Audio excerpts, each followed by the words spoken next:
गए श्रम सकल सुखी निप भयऊ, निज आश्रम तापस लय गयऊ। आसन दीन है अस्त्र रवि जानी, पुनि तापस बोले मृदु बानी। सारी थकावट मिट गई, राजा सुखी हो गया। तब तपस्वी उसे अपने आश्रम में ले गया और सूर्यास्त के समय जानकर उसने राजा को बैठने के लिए आसन दिया। फिर वह तपस्वी कोमल वाणी से बोला, को तुम कसबन फिरहु अकेले, सुंदर जुबा जीव पर हेले। चक्रवर्ती के लक्षण तोरे, देखत दया लागी अति मोरे। तुम कौन हो? सुंदर युवक होकर जीवन की परवाह न करके वन में अकेले क्यों फिर रहे हो? तुम्हारे चक्रवर्ती राजा के से लक्षण देखकर मुझे बड़ी दया आती है। नाम प्रताप भानु अवनीसा, तासु सचिव मैं सुनहु मुनीसा। फिरत अहेरे पड़े भुलाई, बड़े भाग देखौ पद आई। राजा ने कहा, हे मुनीश्वर सुनिए, प्रताप भानु नाम का एक राजा है, मैं उसका मंत्री हूँ। शिकार के लिए फिरते हुए राह भूल गया हूँ। बड़े भाग्य से यहाँ आकर मैंने आपके चरणों के दर्शन किए हैं। हम कह दुर्लभ दरस तुम्हारा, जानत हो भल कछु हो निहारा। कह मुनि तात भयउ अधियारा, जो जन 70 नगर तुम्हारा। हमें आपका दर्शन दुर्लभ था, इससे जान पड़ता है कि कुछ भला होने वाला है। मुनि ने कहा, हे तात, अंधेरा हो गया, तुम्हारा नगर यहाँ से 70 योजन पर है। निशा घोर गंभीर बना, पंथ न सुनहु सुजान। बसहु आज यस जानि तुम्हा, जाए होत बिहान। हे सुजान सुनो, घोर अंधेरी रात है, घना जंगल है, रास्ता नहीं है। ऐसा समझकर तुम आज यहीं ठहर जाओ, सवेरा होते ही चले जाना। तुलसी जसी भवतव्यता, तैसी मिलई सहाय। आपन आवई ताहि पहीं, ताहि तहाँ लय जाय।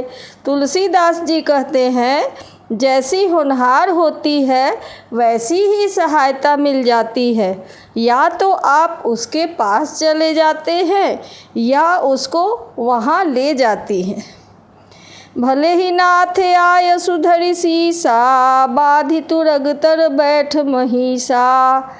निप बहु भांति प्रशंसे उताही, चरण बंदी निज भाग्य सराही। हे नाथ, बहुत अच्छा, ऐसा कहकर और उसकी आज्ञा सिर पर चढ़ाकर घोड़े को वृक्ष से बांधकर राजा बैठ गया। राजा ने उसकी बहुत प्रकार से प्रशंसा की और उसके चरणों की वंदना करके अपने भाग्य की सराहना की। पुनि बोले मृदु गिरा सुहाई, जानि पिता प्रभु करो ढिठाई। मोहि मुनीस सुत सेवक जानी, नाथ नाम निज कहु बखानी। फिर सुंदर कोमल वाणी से कहा, हे प्रभु, आपको पिता जानकर मैं ढिठाई करता हूँ। हे मुनीश्वर, मुझे अपना पुत्र और सेवक जानकर अपना नाम विस्तार से बताइए। तेहि न जान निप निपहि सो जाना, भूप सुहृद सो कपट सुयाना।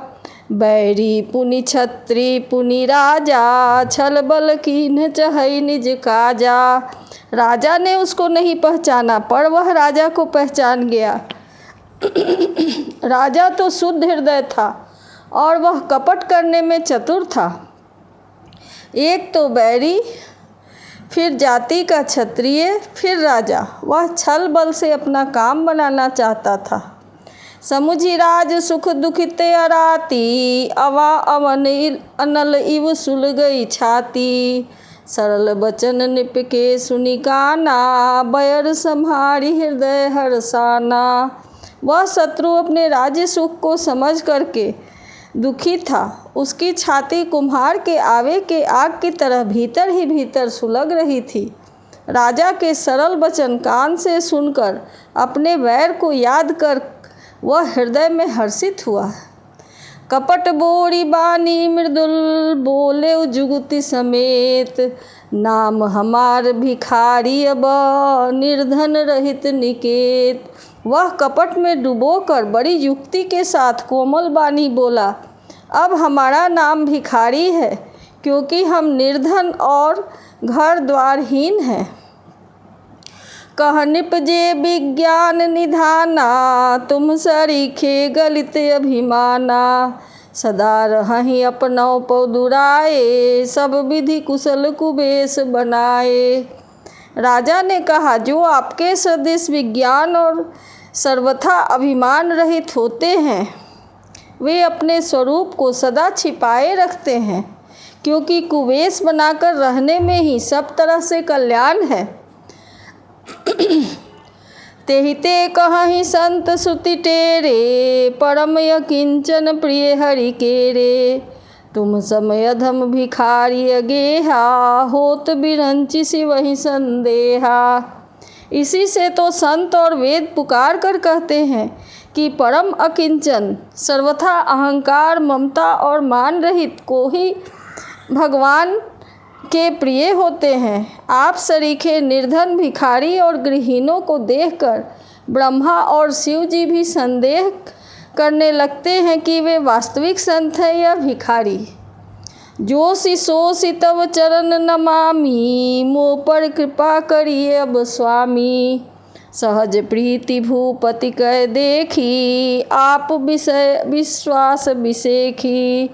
आप जो हो सो हो, अर्थात जो कोई भी हो, मैं आपके चरणों में नमस्कार करता हूँ।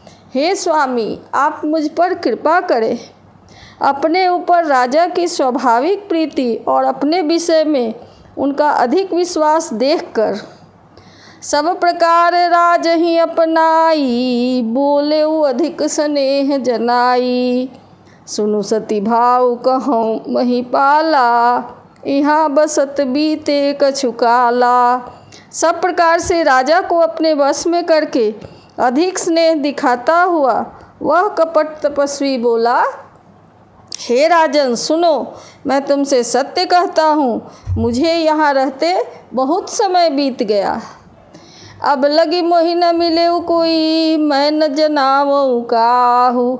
लोक मान्यता अनल सम, कर तप कानन दाहू।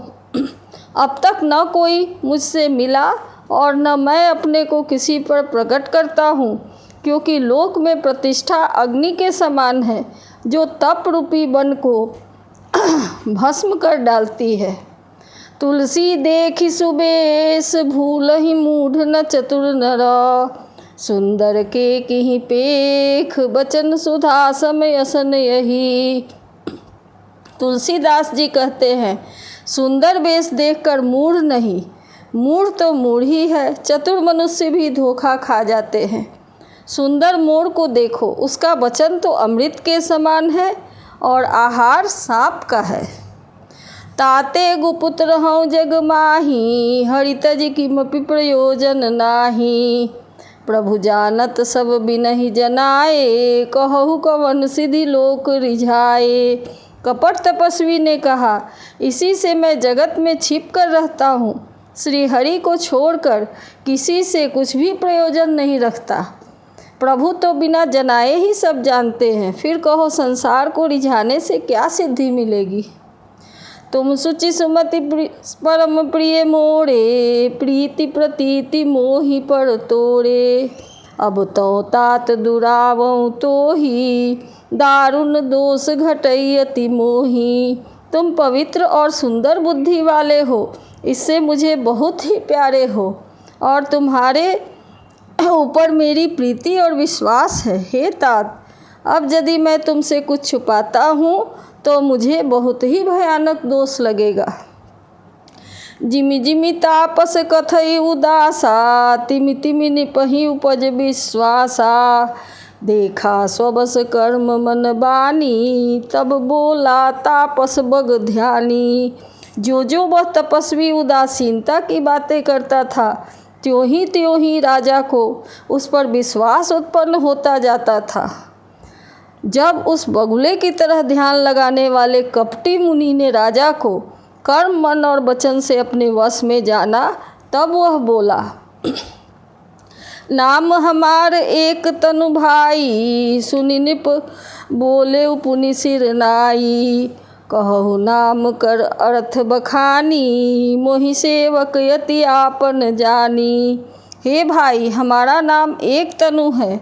यह सुनकर राजा ने फिर सिर नवाकर कहा, मुझे अपना अत्यंत अनुरागी सेवक जानकर अपने नाम का अर्थ समझाकर कहिए।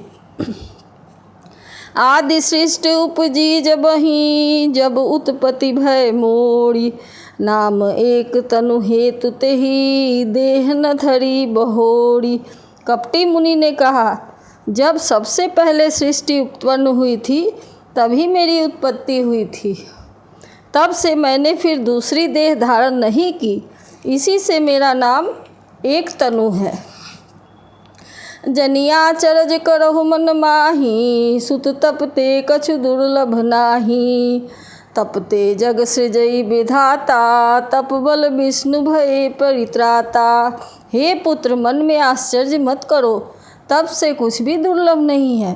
तप के बल से ब्रह्मा जगत को रचते हैं, तप ही के बल से विष्णु संसार का पालन करने वाले बने हैं।